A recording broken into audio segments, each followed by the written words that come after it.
everybody. What? Thank you. It's non-copyrighted. Hey, everybody. Welcome back to the Danna Gift Show. I'm your host, Danna Gift, and I have with me Khalil Santi. K. Santi, Khalil Santiago. K. Santi. Man of many names. Many Santis. Many Santis ago. Okay, so today, you guys, my guest is a DJ, but not only that, he is an entrepreneur, an entertainer, a music producer, and a tech enthusiast. So we're going to get into all sorts of tech stuff, including some questions I have about AI, which is super exciting for me to talk about. He spends his days working in the tech field and collaborating with teams to build innovative software and tech solutions. And at night, he strips. I'm just kidding. No, he's a music producer and a DJ, creating music that tells a story. So thank you, Khalil, for being on my show. I'm super, super excited to have you here and with everything you have to share. Thank you for having me. I'm really excited.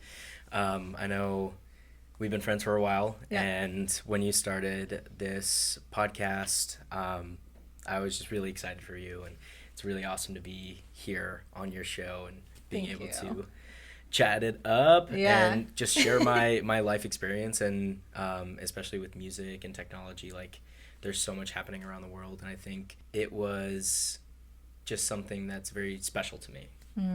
Yeah, because you talked about, well, when I asked you to send me your bio, you were talking about how you had a love for just tech and music since you were a kid. Mm-hmm. Were you like chopping it up at like 10 years old, just like tiki? Or No, I think actually I was watching an episode. I've always been into music. So since I was like a toddler, I've been listening to what we would now call EDM. But back then it was just called club music. Oh my gosh, how did I forget that? Right?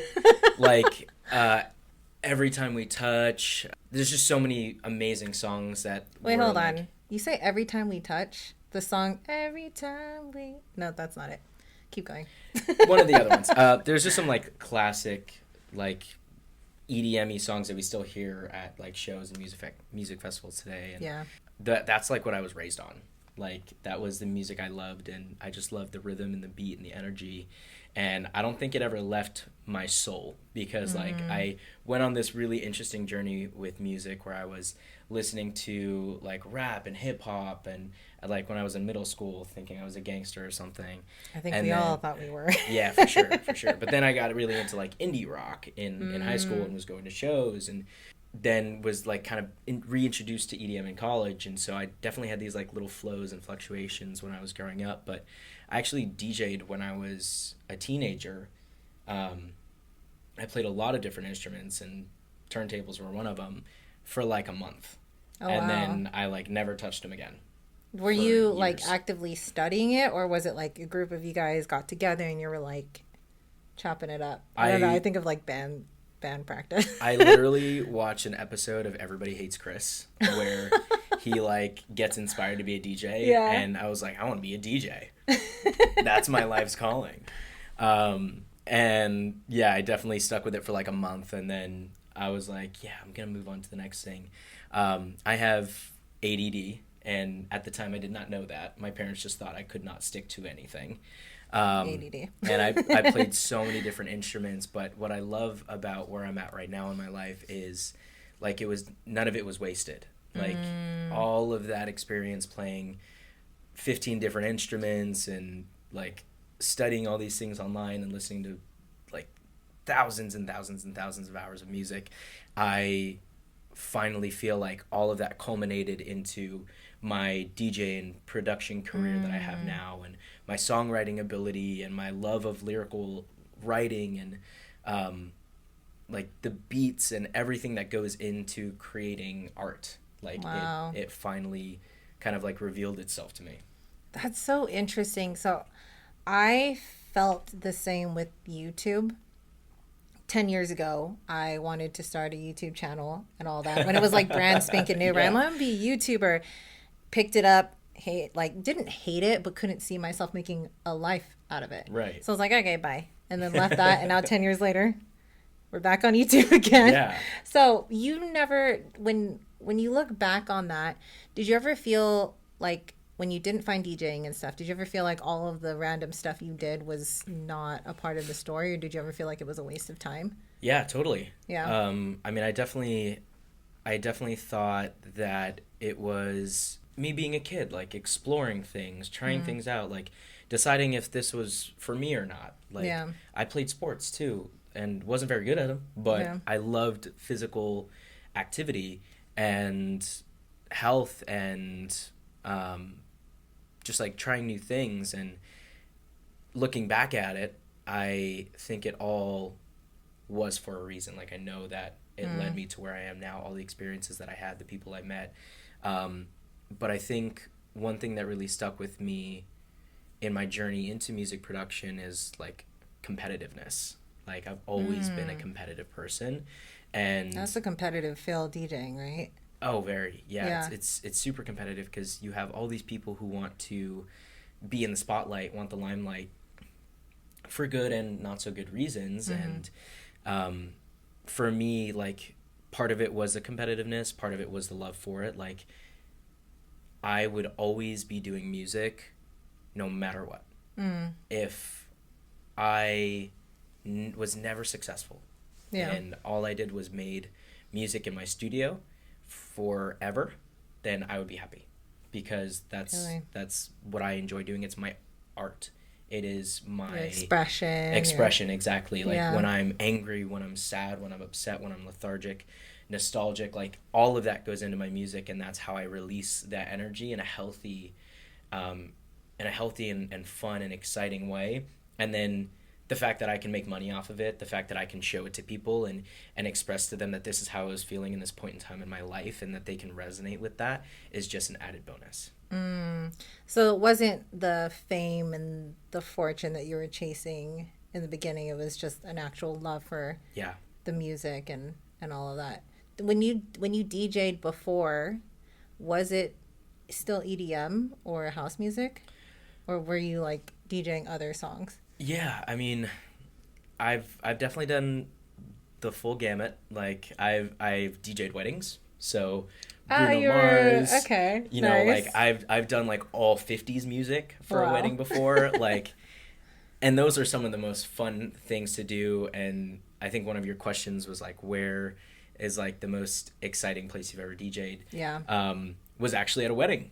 Weddings, Believe it or not, okay. yeah, the coolest venue I've ever DJ'd at was a golf course in California, and there was like this green grass where they had the wedding, and it was literally above the clouds. So that's like, so just the way cool. that the clouds were hanging that day was extra low, Yeah. and it literally felt like you were in heaven, and it was just the coolest experience. And that's like, it definitely wasn't an experience that I would want to do again.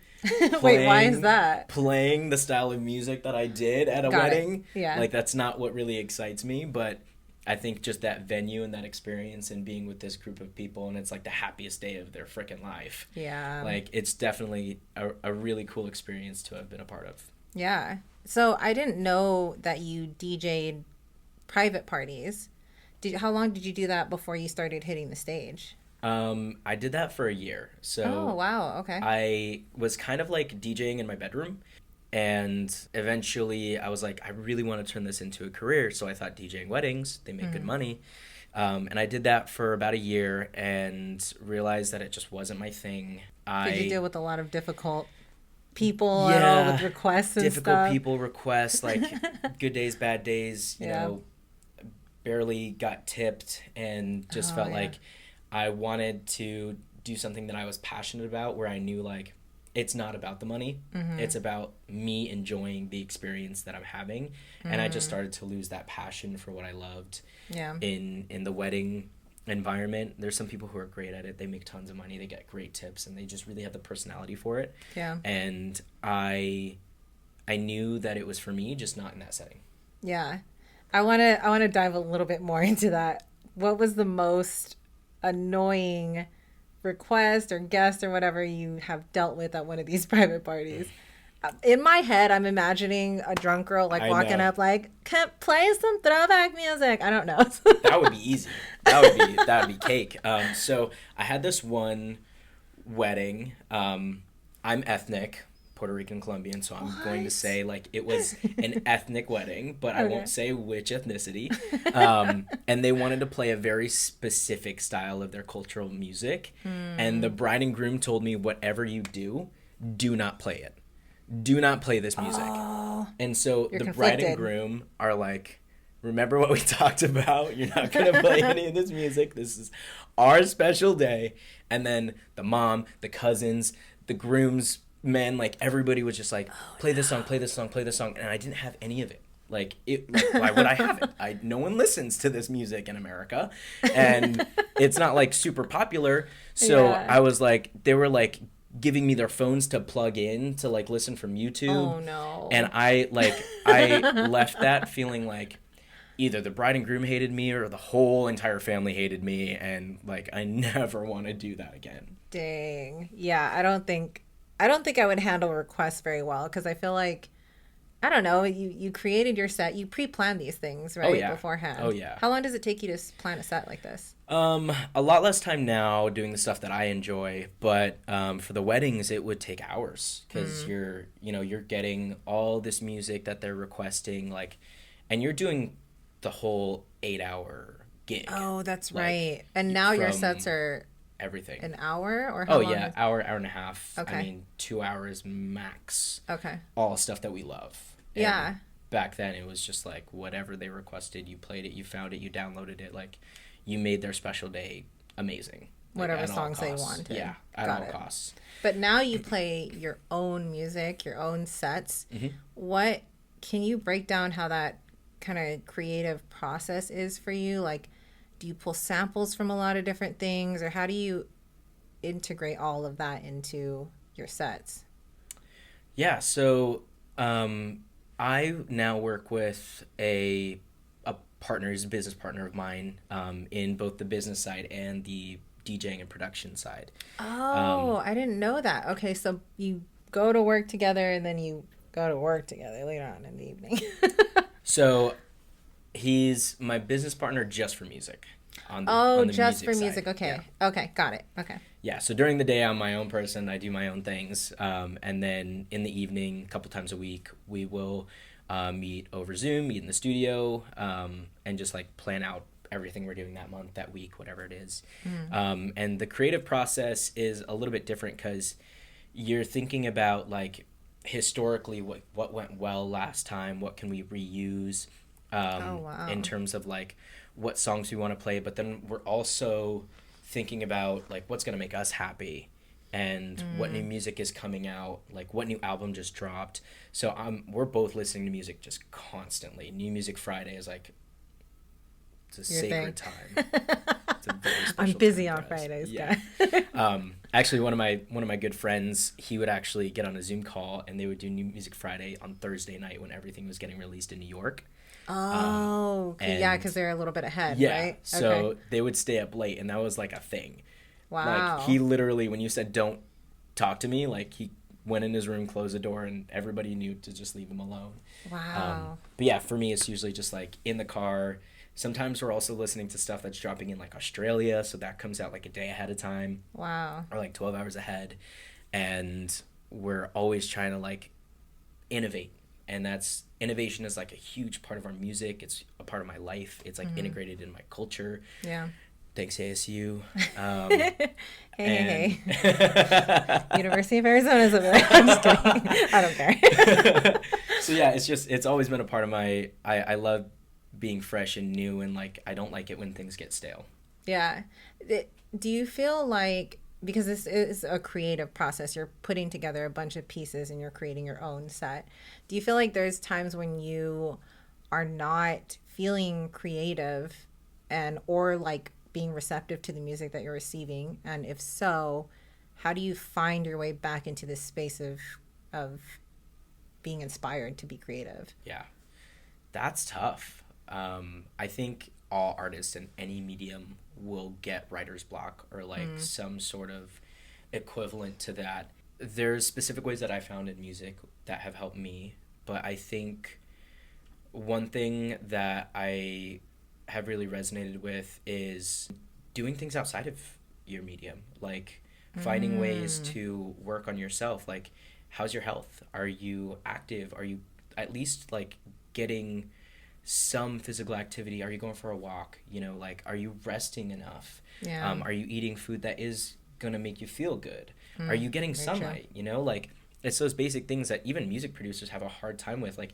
you're at home, you're in your studio, it's dark, you're Yep. eating junk food, you're not leaving your home, you're not getting socialization. Yeah. And like, Yep. some people, all that on tour in a bus, Oh gosh. going to so many yeah. different cities, not getting sleep. Like, you see all these music artists that are getting burnt out, and they're depressed and they're sad, and they're doing so many drugs to try to cope with it. Like, it's yeah. just a really sad culture to be a part of. And like, if you're not doing it for the right reasons, you will get burnt out.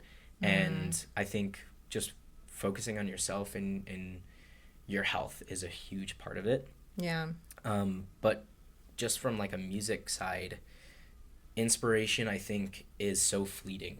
It's really hard to capture when inspiration comes. And I have Charlie Puth and Skrillex to thank for this inspiration capturing idea.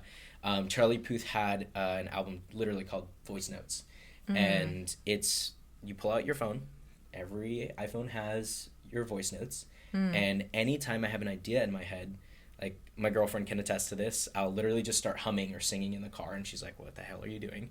But I'll just start recording like an idea, and then when I get home, I'll take that idea, or when I have a free moment, and I'll put it into my DAW, or my digital audio workstation, my music software, and I'll take it and I'll extract the notes out of it, and you know, I'll start composing a song, and sometimes it'll be like me beatboxing like a rhythm, and I'll compose drums and then like it'll be like a progression and a melody, and like out of that I can really create a lot of stuff that is captured in that moment of inspiration, that like I don't have to be sitting down to feel inspired. Like, a lot of people feel like they need to like pull something out of their ass. Work, yeah. Or like, exactly, get into a flow state, and like, no, like, flow state is great.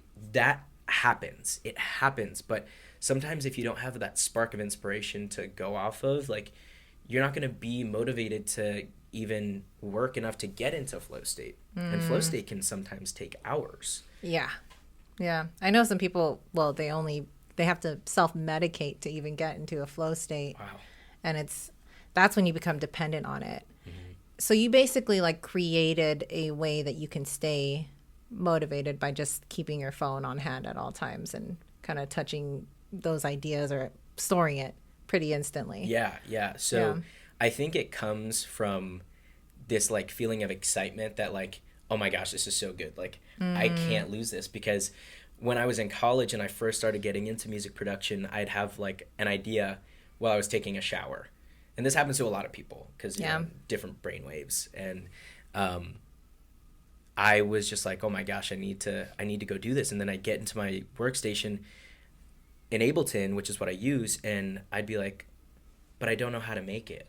I don't know how to recreate it here. And just being able to record yourself singing, like, everybody can use their voice. And everybody can sing or hum a little tune or whistle or whatever, just tap, like, whatever they're good at.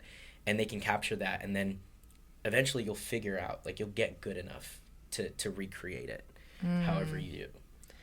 That's so interesting to me. Do you think you see music and beats in a different way? I mean, I can't even imagine. I look at people who create and produce music, and y'all are like, you're looking at the wavelengths of certain things, and you're adding this, and then you have like, when I'm editing, there's stacks and stacks of different layers of like, you know, this picture needs to go here and blah, blah, blah. Yeah. But for music, you guys have like times 10 stacks of different random things you're pulling from. I'm like, what kind of brain? It's really complex. Yeah. So how did you learn that? Is that something just over time you started watching music and the beats and how they form or something, or? Yeah. So I think it was a lot of trial and error at first. Like, I remember when I wrote my first song, and it was awful, but it was just that moment of, oh my gosh, I can do this. Like, I have it in me. Yeah. Like, this is possible. And then more and more I just like I kept learning, like watching YouTube videos. I took classes online. Like I took a class at ASU where I met my business partner now in cool. music production, and Yeah. like we at that point were like a little bit more advanced, and that we were still like beginners.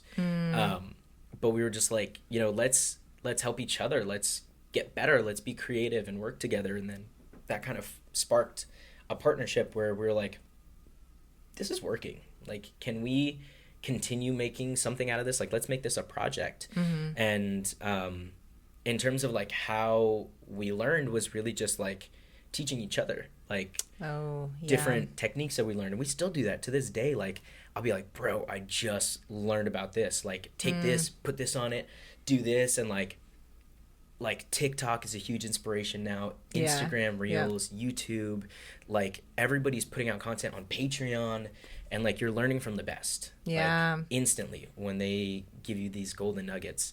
And so I think that's kind of how I got into it. And now I do view music very differently. Sometimes I joke that it's kind of like ruined music for me because I like critique everybody. I'm like, oh man, like The Weeknd, like he's good, but you know, there's this little thing that he did there with his voice. Or I'll be like, damn, like that was really cool. And like I can really appreciate people who I know put a lot of time into their music and making it good, or people who are just naturally talented. And other times I'm like, that song's like not good in my unprofessional opinion. That's me in movies now. I'm like, oh my God, the way he told this story is so eloquent. I'm like, do you even know what you're fucking talking about? Like, you do YouTube videos. There's a difference. But yeah. Or you pick apart every single part of it that is obvious. I know. I like to double check to make sure that Dylan is catching on to the plot. I'm like, did you see that? He totally did that because he's in love with her. And he's like, babe, it's very obvious. Okay, Oh my but gosh. do you think that your tech background helped you to be this style of a DJ? Yeah, I think so. I Yeah. think one thing that happens with music production and pretty much anything nowadays is if you're using technology at all, you're gonna have technology issues. You're going to have to figure out like, how do you route this microphone to like that laptop when this is a different cord, and like you can't just plug it in. That's not how that works. It should. It totally But it should. But I think like one of the really cool things about like being in tech is like knowing how to troubleshoot, and like when things aren't working, being able to figure it out. And it happens with music production all the time. Like your computer will just shit itself. Yeah. And like you're like, oh my gosh, how do I recover these files, and how do I do this? And like I just made this entire song, and like I had this version, and I just did a bunch of shit to it, and now it sounds like doo-doo, and like I need to go back to that version again. Like, how do I do that? So it's definitely helped out, like being able to figure it out. But I think even more so, it's helped me build the brand around my current project, which is DreamCode. Shout out DreamCode. Shout out DreamCode. So DreamCode, like we originally started out that project as story time, and the whole I saw goal- that on Spotify. I was like, is it Storytime or Dreamcode? But Yeah. I played both playlists the other day while I was working. I was like, okay. Dope. Yeah, Yeah. I mean, Storytime, I think we'll always have like the branding of Storytime on our old music, because we want people to hear like how it started. Like we really wanted it to be this like beautiful melodic journey. We were really inspired by people like R.L. Grime, Millennium, Seven Lions, like these really OG people, Flume, who are just really innovators in their space, but still were able to capture such a beautiful style of music in their own way. And we wanted to do that too. And so that's where Storytime came from. It was just kind of all over the place. Like we just created whatever sounded really good to us at the time. And we evolved so much that it didn't even sound like the same project anymore. And one day, Anton, who's my business partner, he was like, hey man, like we need to talk. Like I'm just not inspired by this project anymore, and I don't know what to do. And Was that a shock to you, or were you kind of like, I expected this. It was kind of like, it was like, damn, but like also me too. Yeah. Like we were both. Did you think he was trying to break up with you? No, like it definitely felt like he was trying to break up with the project. Okay. And I resonated with that because I was like, man, yeah, I don't like it. And then there was one day where I like we lived in the same house at the time, we were roommates, and I was like listening to something he was working on like the next day, and I was like, holy shit, dude, this is dope. What is this? And he was like, oh, this is hardwave. And I was like, what is that? And he just like opened up this huge can of worms that I was like, whoa, this is like everything about like nostalgic synthwave, trance, like hardcore, all these styles of music that I thought had like we'd moved past, that were being reincorporated into trap, which is what we really loved, like melodic trap and like fun I love trap music. rhythmic beats. Oh yeah, no, I couldn't tell by your intro or anything.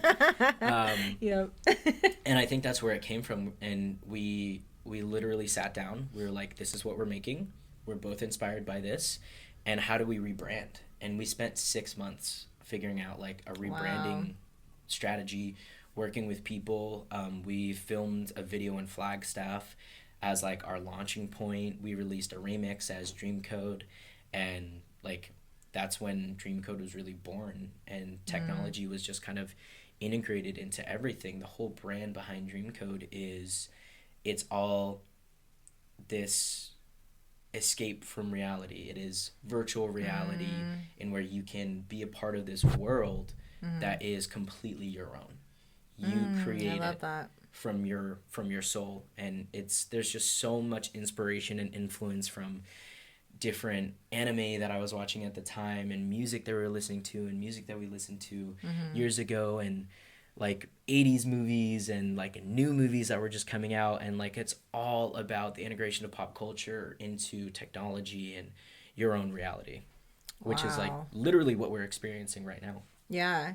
Speaking of, integrations and adding all of that to your music, have you utilized AI at all to like create? Because I know you can make music now with AI, like it'll just make it for you. Yeah. Have you found any AIs or anything that you use? So there's some companies that are pioneering like AI specifically for music. It started off with like mixing and mastering, basically just making your music sound professional quality. And then there's a service that Splice is a service that you can use to download like samples and MIDI, which is how you create the notes in your digital audio workstation.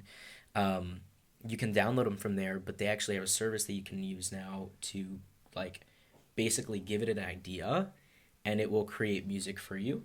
And then you can chop that up into stems and then take those bits and pieces that you like and like use that as a point of inspiration. Like I think where like AI is going is it's not quite ready to take over the world.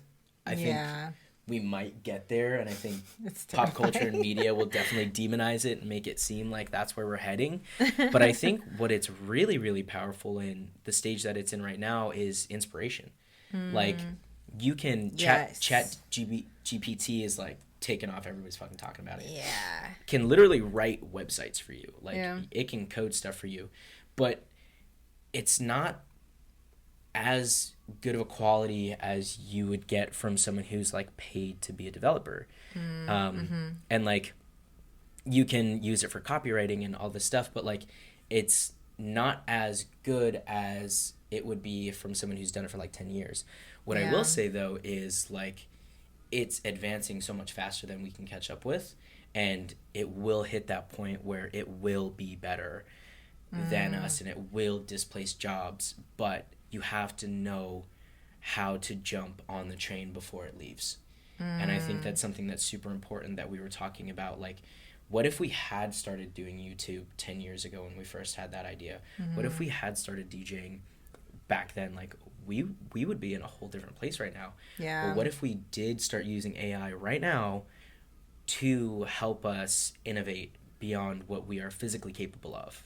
Yeah. And that's something that we have the opportunity to be a part of. And there's nothing terrifying about that for you, because I feel like AI, yes, is a great tool, but sometimes I'm like, is it going to cancel out art? You know, because people are using AI to create art, to create, like, take over a lot of creative things. And I'm like, I thought that was a human thing, you know, to be able to see art and interpret it in that way. Like, I created this graphic design, but AI could probably do it like 10 times better, you know what I mean? I'm like, why didn't I just use an AI thing?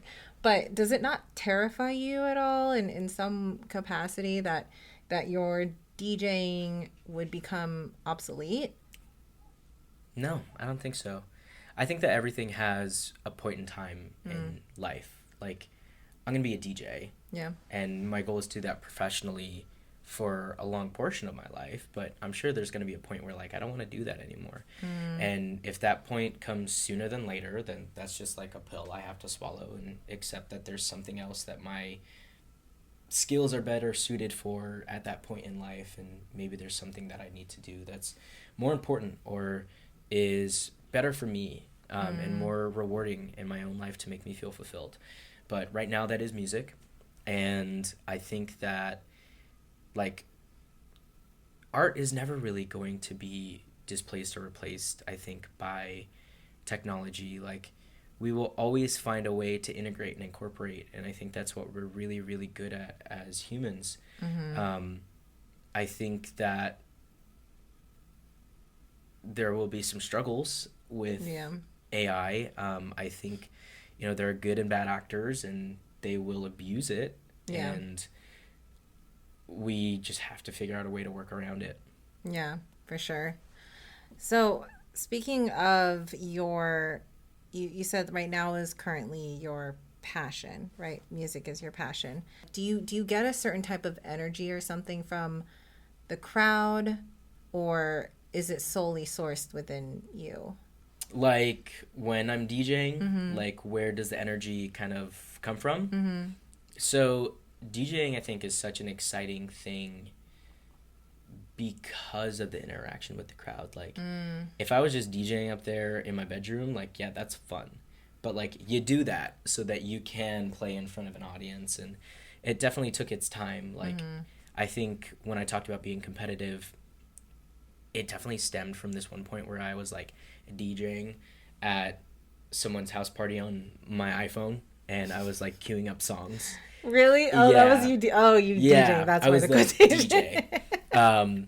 And I remember, like, one of my friends at the time, it was her party, and this one guy came over and unplugged my phone and then plugged his phone in. Rude. And she got so mad. She was like, no, Khalil's a DJ. Like, because I, like, really, that was like my dream. That's what I wanted. Yeah. And it was at such a crucial point in my life, like, where you just start doing a thing and, like, you really need a lot of encouragement to, like, keep doing it, because you get that feeling that, like, you're not good enough, you're not what's it called, it's like imposter syndrome. Imposter syndrome. Yeah. So, like, you get that imposter syndrome that, like, you're not good enough to do this thing and everybody tells you that it's never gonna happen.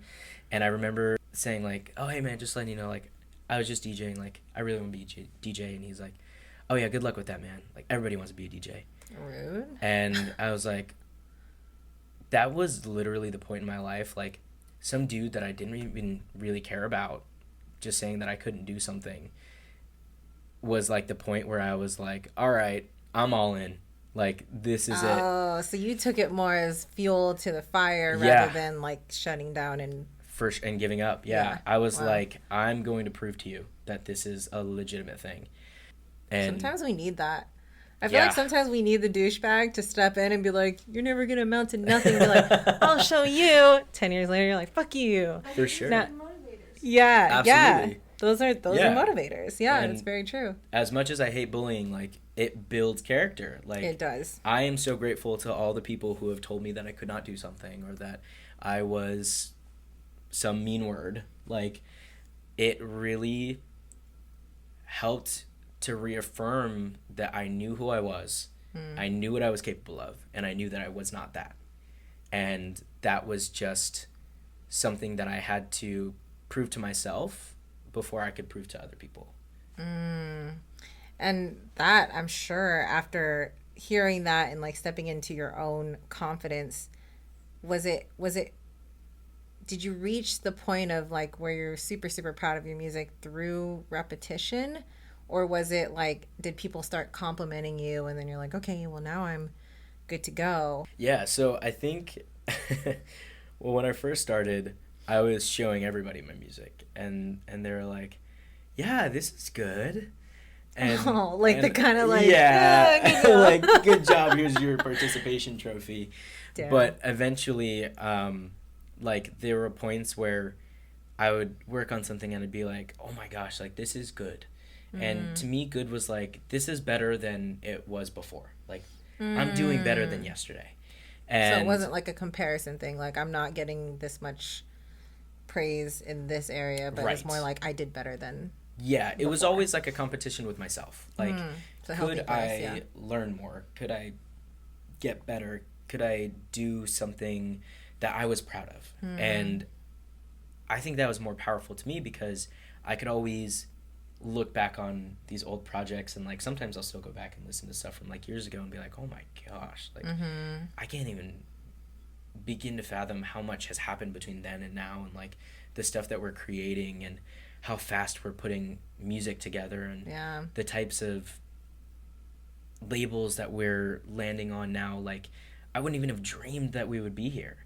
And it was never the goal. Like obviously those are things that you aspire to. Like I do want to play around the world on main stages in every big music festival. Yeah. I do want to be on the biggest labels so that everybody can hear my music, but it's because I want people to hear my music. Like I want music to have such a powerful effect on people, to experience what I experienced with music when I was growing up, when I was depressed, when I was at the lowest point in my life, and music kind of brought me out of that and made me feel like at a point music was my best friend. And really helped me get out of some tough parts and really encouraged me and motivated me. And like I was hearing these experiences that other people were having that were very similar to mine, and understanding that like, okay, they made this song 2 years ago and like look where they are now. They're in a much better place in their life, and I can kind of compare.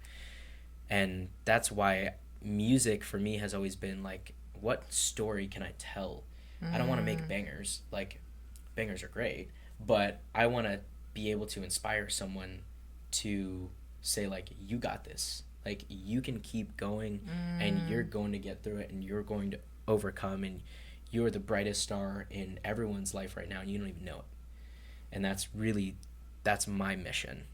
How do you tell that story with your style of music? Is it so there's not too much lyrics, right, in EDM and house music? How do you tell your story through the vibrations or the sound waves, or how does that translate into a story to your listeners? Yeah, I think there's two ways. So we do produce with vocalists. Oh, you and do? Yeah, Okay. that's like a really huge thing for us because we want to be mainstream. Like I want my music to be listened to. I want someone to say, "Wow, that DreamCode, they're sellouts. Like they went mainstream." Like right now what we're doing is very underground. It's different. Like there's very few people who've heard of some of the artists that we listen to, that we aspire to.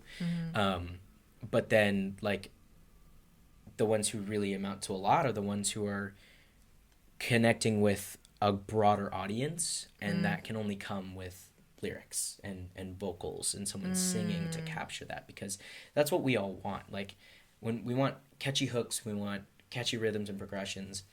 But to take it even a layer deeper, if there's no vocalist, or if I just really want to make this song as emotional as possible, I spend so much time writing the progression, like from the melodies to the chords. Like I'll just start on my piano, and it'll either be like on my laptop in my digital piano or at the studio on my actual keyboard, and I'll just write, and I'll keep writing. And really what I'm trying to do is I'm trying to capture something, like some sort of emotion within myself. And there's always just like that progression, or like that chord or that note that you hit, that you like feel in your soul. Oh, that's true. And you you're get like your hair yeah, stands, you're like, yeah. oh my gosh, like that's it. that's what I was writing. And sometimes it's a happy accident. Sometimes you're really talented in songwriting and, you know, it just kind of happens. Sometimes you're an amazing music, oh goodness, what's the word? Music theorist. And like, you just know where things are supposed to go when you want to create that certain style, or that feeling. Did you have to study like the psychology of how people perceive music at all, or is it more based off your experience? I think it's based on, for me, it's based on experience, a lot of experimentation, some music theory. I did study music theory. I studied piano, and songwriting. I've taken courses. Like I've really just invested into whatever I think would work. Yeah. But when it comes down to it, like writing good music takes time. It's Yeah. just a lot of time.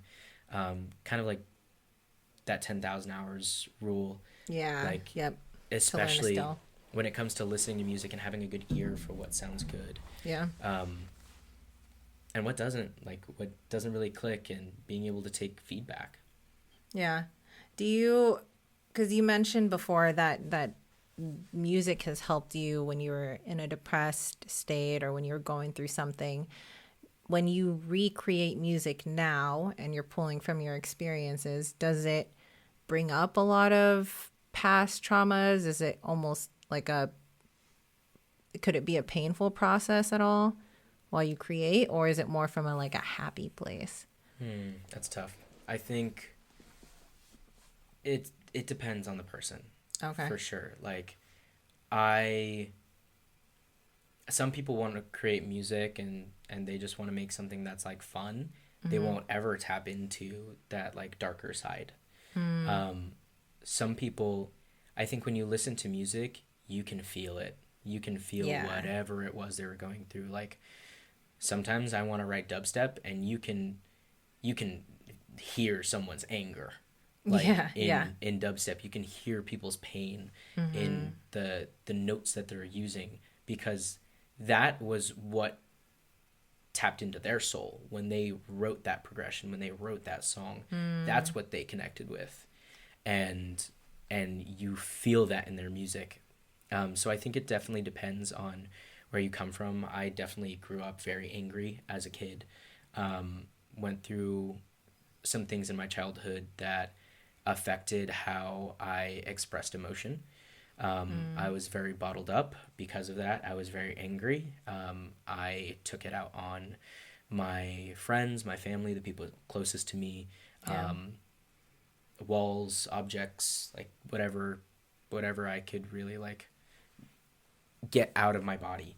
And so I think with music, when I found that medium, that was my place to release that energy in a safe way that was also constructive to me.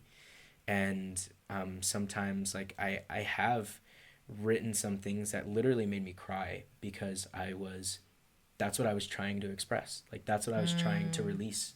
Wow. And it finally came out. Or sometimes I would like write something so angry and I would have tears because I was like, I just want to let this anger out. Yeah. And it's a really beautiful process.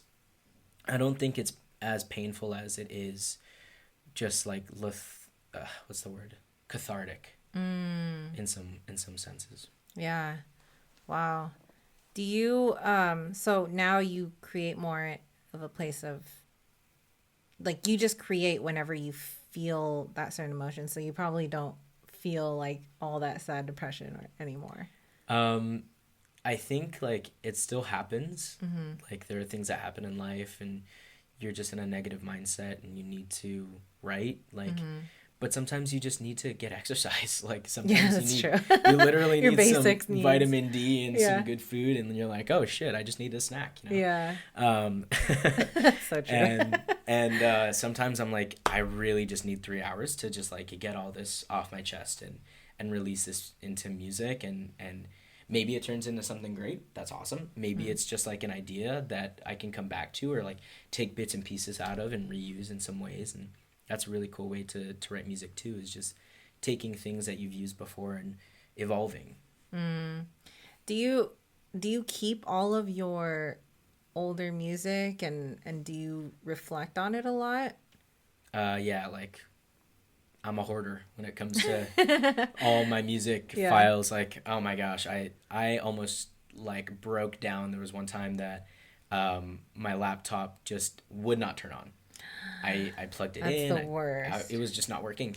And they're like, yeah, your motherboard's fried. We're going to turn it in. You got Apple Care. Cool. Do you have backup? And I was like, I don't know. Oh, gosh. And they were like, well, it's going to be this much money.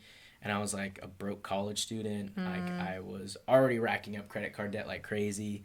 And I was like, I literally can't afford it. So I was like,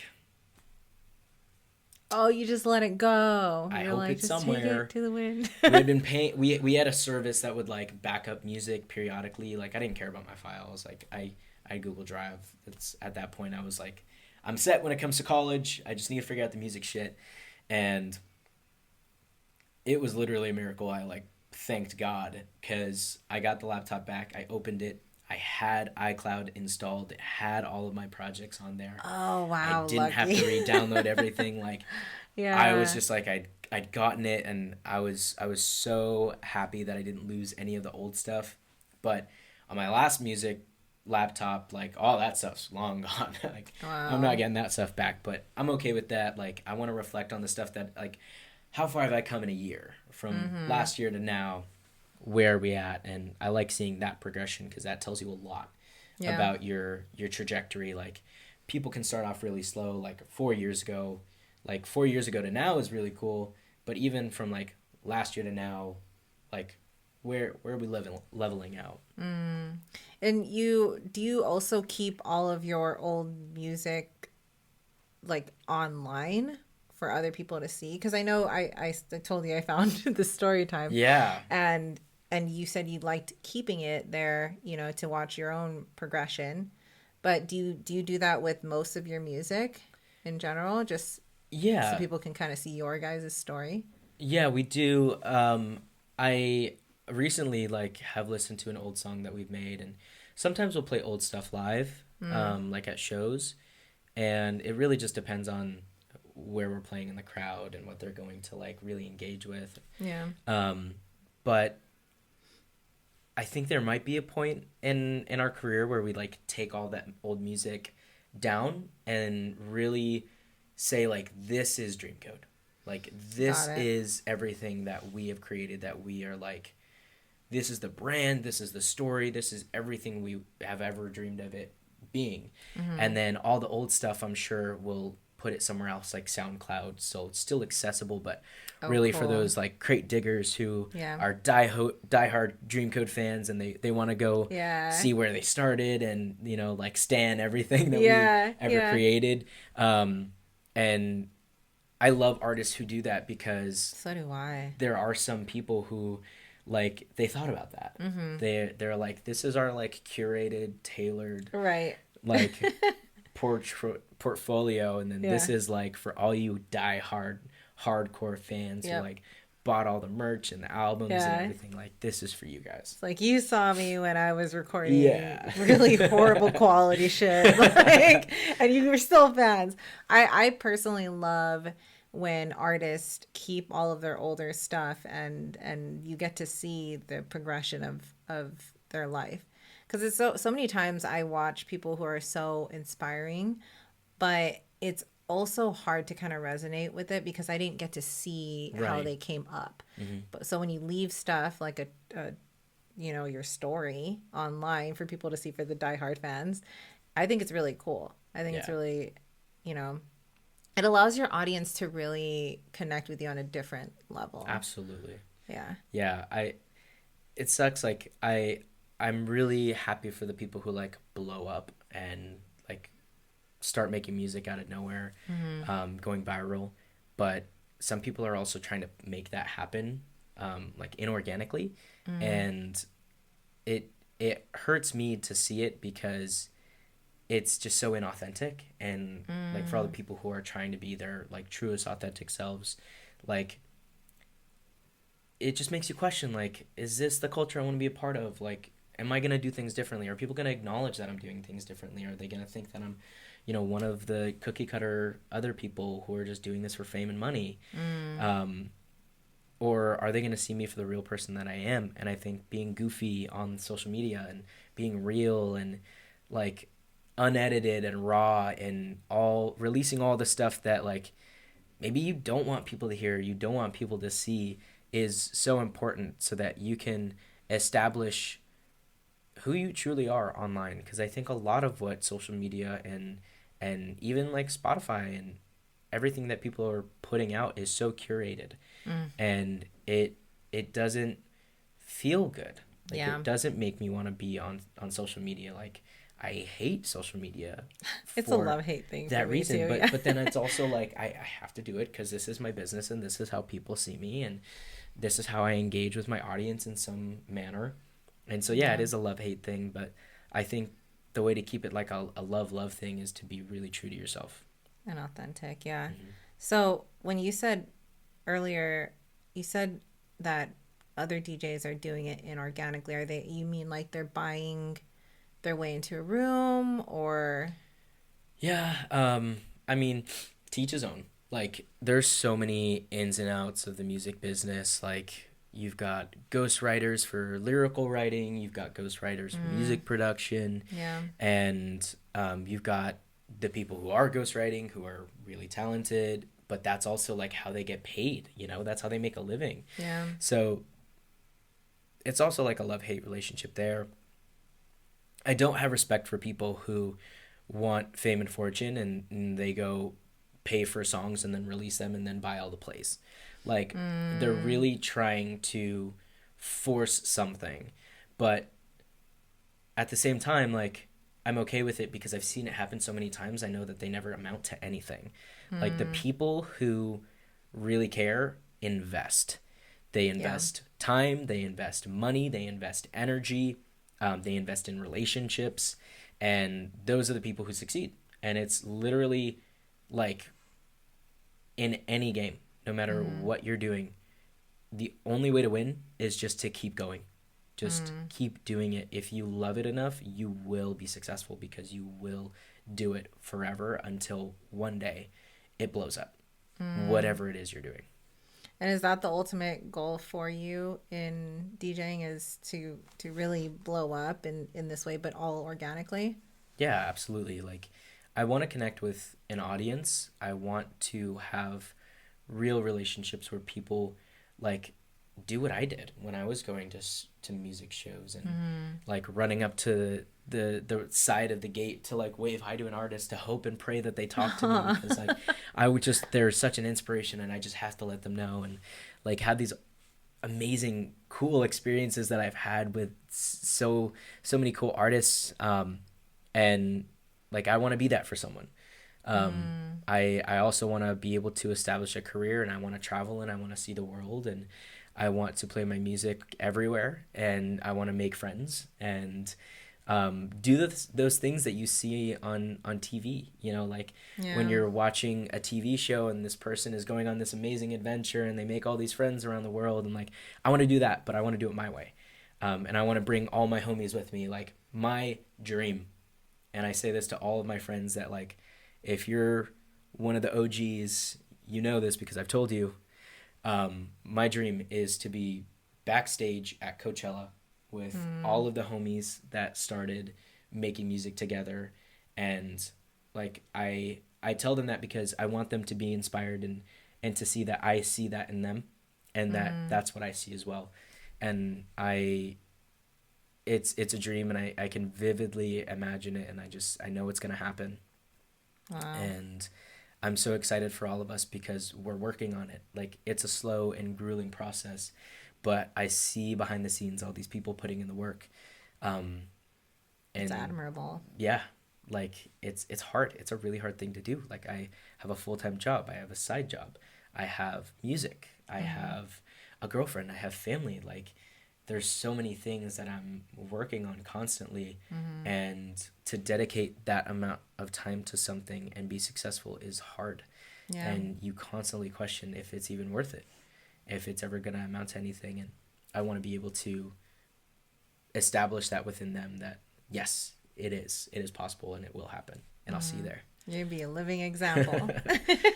Do you think you're going to be, helping other people who want to produce music and like become, what is it? Kind of like the DJ Khaled, or like, I don't know, helping other people create music and get to where you're going to be. Yeah, absolutely. Like, I want to be a mentor.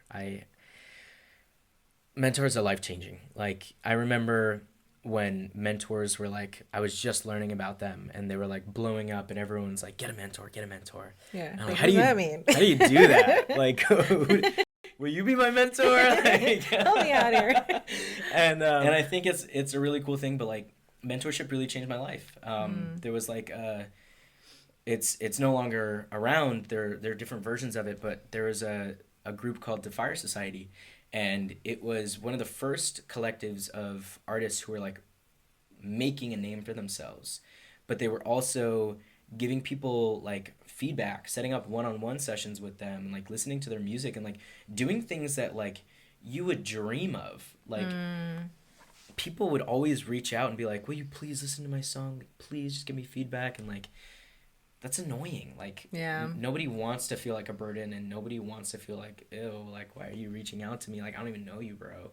Yeah. And now All they of LA. created a society around like, yeah, like, we encourage that. We want you to do that. And they would bring people on and they would have them like do special like project breakdowns that they would only do there. And it was like a once-in-a-lifetime experience, and I was like, yes, I have to be a part of it. But that's where I really started getting mentorship. And these people that I looked up to, that I aspired to, were like, this song is good. And going back to your previous point, like, what to use for encouragement, like, yeah, you got to be putting in the daily effort. But once a week, sending in your music to your, like, favorite artist and him telling you, like, bro, like, this really needs work, and, like, this is how you can make it sound fucking awesome, but like this song is dope, or like your songwriting is killer. You can't teach that to people. Like things like that is what really motivates you and keeps you going, and the other stuff you can learn along the way. Wow. So it really is a team sport at the end of the day. You need a mentor, you need somebody to kind of help you correct your own, maybe not correct, but kind of add to your own flavor, I guess. Yeah, absolutely. Like, it's hard to be a one-man show. Some people especially do in this industry. Yeah, and it's cutthroat. Like, you need people on your team. Like, you need support. Like, you need someone to be able to go to bat for you. And that's why artists have managers, because, like, we don't know what we're worth. Yeah. Like, a lot of the times they're like, I'll pay you $100, and we're like, yeah, that sounds good. And your manager will be like, no, like, you're worth $5,000 an hour. Yeah. Like, what are you doing? Like, look at this track record. Look, and you're like, oh, yep, that's why I have a manager. Like, your manager's like fielding things for you and like trying to find new people to collaborate with, and like that's what they're there for. They're really there to be on your team, like people doing social media for you, because like, you're a music producer, you're a DJ. Yeah. That's what you're good at. That's your lane. You're not good at social media, right? You're not good at getting gigs. Yeah. Like, otherwise you'd be doing it. But like, you're really good at this thing, and like, that's what you need to focus on, because that's where you're going to flourish the most, and that's where these other people can come and support you a little bit more. I love that. Okay, so we are wrapping up here in the hour. But I do want people to be able to find you. So how would they find you? What's the best way to connect with you online or? Yeah. So my music is We Are DreamCode. It is something I'm super passionate about. If you want to follow my journey specifically, it's Khalil Santi on all platforms. Khalil, or Donna will tag it. Yeah, feel free to reach out. Like, if there's anything that I've said or that we've talked about that really connects with anyone, I would love to hear about it and see if this is something that you're aspiring to. I'm always going to reach out to people and try to help in any way that I can. Yeah. When's your next show? March 10th. We're opening for Vanek. He's like an OG future-based producer who some people might know, some people might not, but he's an incredible artist, and we're playing at Dark Star in Tempe, which is just a really fun venue. So we'd love to see you there. DreamCode, guys. And also, you got to show them the kicks first. Sorry for my listeners. You can't see, but you got to see these freaking kicks. This is actually a birthday present, but all I have to do is zoom in. Custom DreamCode Converse. Wait, did Lauren get this for you? No, his mom. Oh, okay. Close enough. But it I love has one. the whole, like, it's the colors that we really show, the aesthetic, and then you can't really see the design, but it's all, like, spacey. Custom sneakers, guys. We're not sponsored by them, by the way, but Converse. we would take it. If you want to sponsor DreamCode, that would be freaking lit. That would be lit. Yes, please follow Khalil, follow his music page. We are DreamCode, right? We are DreamCode. Yep. Yeah. So make sure you go listen to his music. I'm not gonna lie, I played it yesterday while I was working, and it was a really good flow state I got into. Dope. So if you guys are feeling like you want just a good uplift music, you got to check him out. Thank you, Khalil, for being on my podcast or show. I don't even know what this is called at this point. All the above. Yeah, all the above. But yeah, thank you for being on and sharing with us your entire story. I'm sure a lot of people are going to resonate with it. And just, I feel like your passion for it will translate to the audience in general. Thank you. So I hope it encourages you to all chase your dreams, you guys. All right. See you next time. The next episode. Bye, guys. Sweet. Thank you. Thank you. That was really fun.